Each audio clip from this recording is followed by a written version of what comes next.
আজ যখন জানলার পাশে বসে আকাশের দিকে তাকাই, বুকের ভেতরটা হু হু করে ওঠে। জীবনের হিসাব মেলাতে গিয়ে দেখি আমরা মানুষরা কত অসহায়। ভাগ্যের এক নিষ্ঠুর খেলায় কিভাবে তাসের ঘষের মতো সব ভেঙে চুরমার হয়ে যায় তা হয়তো আমার চেয়ে বেশি কেউ জানে না। আমার নাম পলি। আমার জীবনটা ডায়েরির পাতায় লিখে রাখা কোনো গল্প নয়, বরং রক্ত মাংসে গড়া এক দীর্ঘ নিঃশ্বাসের উপাখ্যান। গল্পটা শুরু হয়েছিল অনেক বছর আগে। আমাদের গ্রামটা ছিল ছবির মতোই সুন্দর।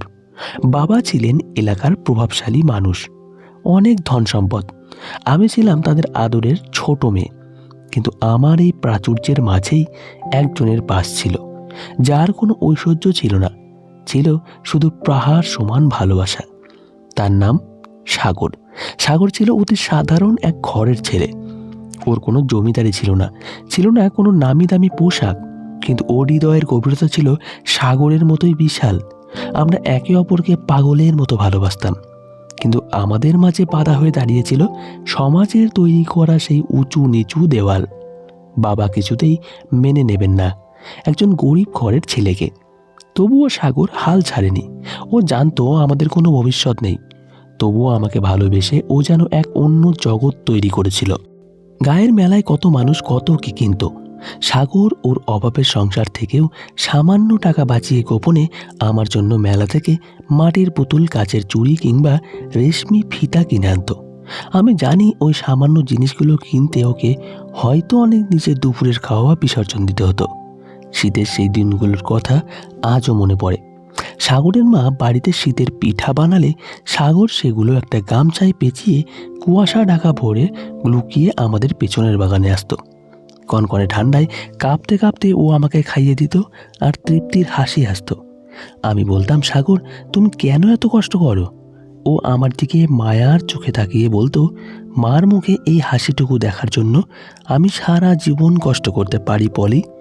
কিন্তু আমাদের এই লুকানো স্বর্গ বেশি দিন টেকেনি। গোপন খবরের কানাকানি বাবার কানে পৌঁছালো।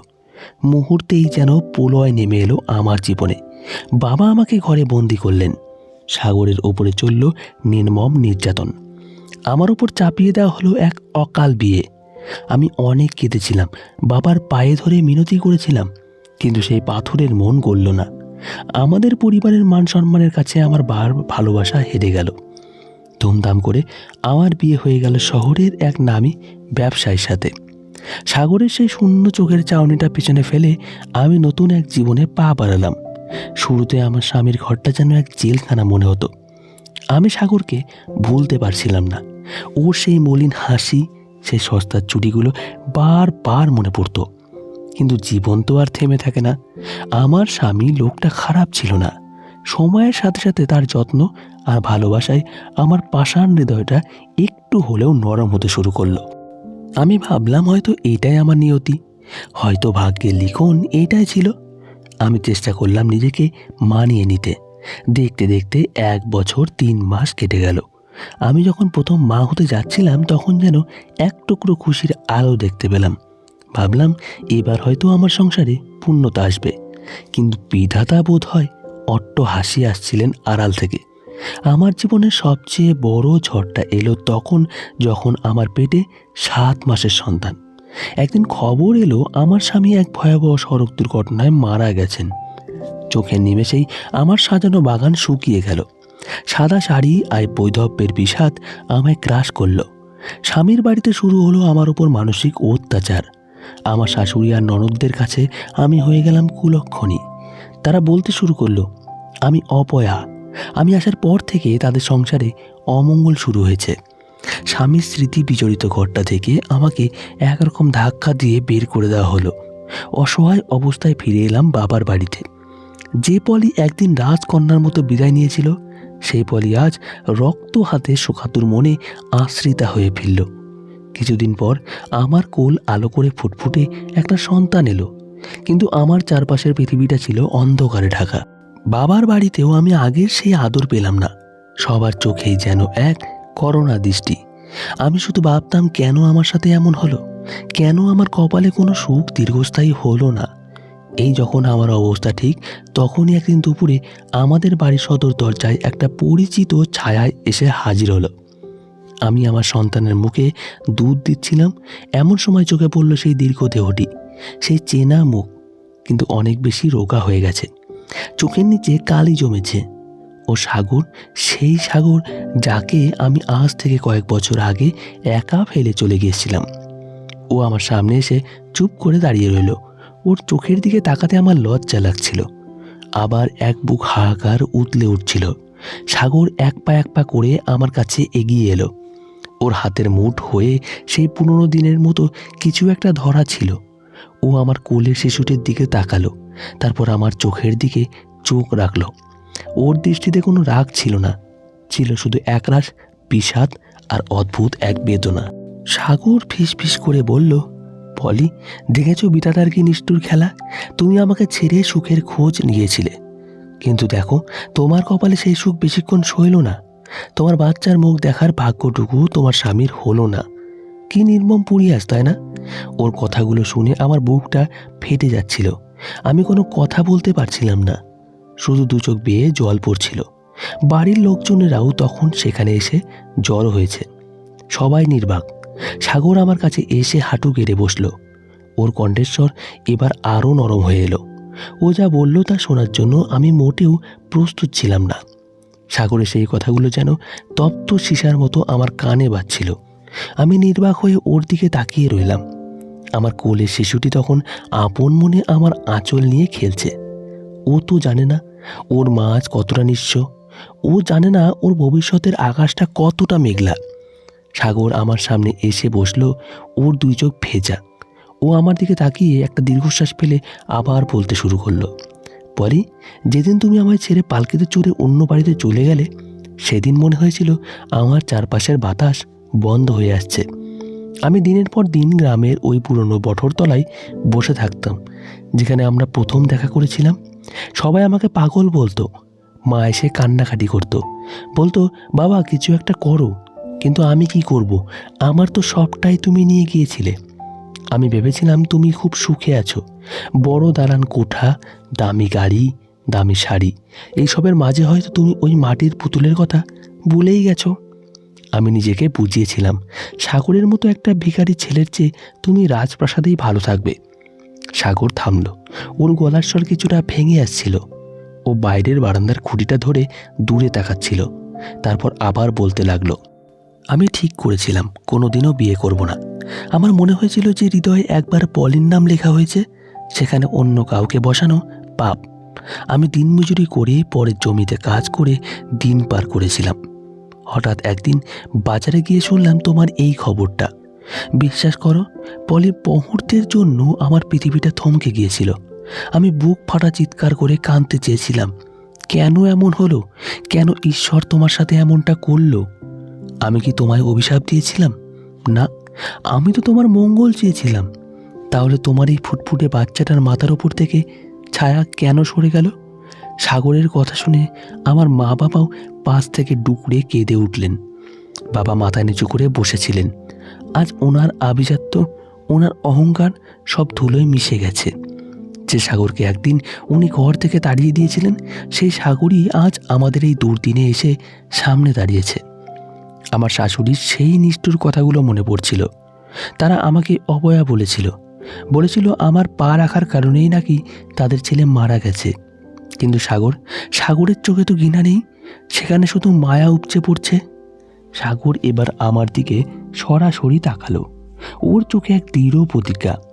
ও বলল, পলি, আমি জানি সমাজ অনেক কথা বলবে, তোমার পরিবার হয়তো আবার ইতস্তত করবে, কিন্তু আমি সিদ্ধান্ত নিয়েছি, আমি তোমার এই বৈধব্যের শাড়ি আর ঘোচাতে পারবো না ঠিকই, কিন্তু তোমার জীবনের অন্ধকারটা দূর করার চেষ্টা করতে পারি। আমি তোমার দায়িত্ব নিতে চাই, শুধু তোমার নয়, তোমার এই বাচ্চার। ও আমার কাছে কোনো পণ নয়, তো তোমার রক্ত, আর তুমি আমার প্রাণ। ওকে আমি নিজের ছেলের চেয়েও বেশি আদরে বড় করব। লোকে যা বলে বলুক, আমি তোমায় আবার ওই বটতলা সেই পলি বানিয়ে দেব যে হাসতে জানত। আমি অবাক হয়ে সাগরের দিকে তাকালাম। আমার মুখ দিয়ে কোনো কথা বেরোচ্ছিল না। এই সমাজে একজন বিধবা নারীকে কেউ সহজে আপন করে নেয় না, তার ওপর আবার অন্যের সন্তান কোলে। সেখানে সাগর নিজের জীবন বাজি রেখে আমাকে গ্রহণ করতে চাইছে। সাগরের মাও ততক্ষণে আমাদের বাড়িতে চলে এসেছেন। তিনি আমার কাছে এসে আমার মাথায় হাত রাখলেন, বললেন, মারে, আমার ছেলেটা তোর বিরহে অর্ধেক হয়ে গেছে। ও যখন শুনল তোর এই অবস্থা, ও পাগলের মতো ছুটে এসেছে। আমি ওকে বাধা দিইনি। আমি জানি তোরা একে অপরের জন্য কতটা কেঁদেছিস। তুই আমাদের ঘরে চল মা, তোর সন্তানকে নিয়ে চল। আমি ওকে আমার নাতি বানিয়ে আগলে রাখব। বাবার চোখ দিয়ে অশ্রু ঝরছিল। তিনি আজ সাগরের হাত দুটো চেপে ধরলেন। যে হাতে একদিন লাঠি তুলে নিয়েছিলেন সাগরকে মারার জন্য, আজ সে হাতেই মিনতি করলেন। বাবা বললেন, বাবা সাগর, আমায় মাফ করে দাও। আমি অন্ধ ছিলাম আভিজাত্যের মোহে। আমি আমার মেয়ের জীবনটা ছাই করে দিয়েছি। আজ তুমি যে মহানুভবতা দেখালে, তাতে আমার মাথা নত হয়ে গেছে। আমি পলিকে তোমার হাতেই তুলে দিতে চাই।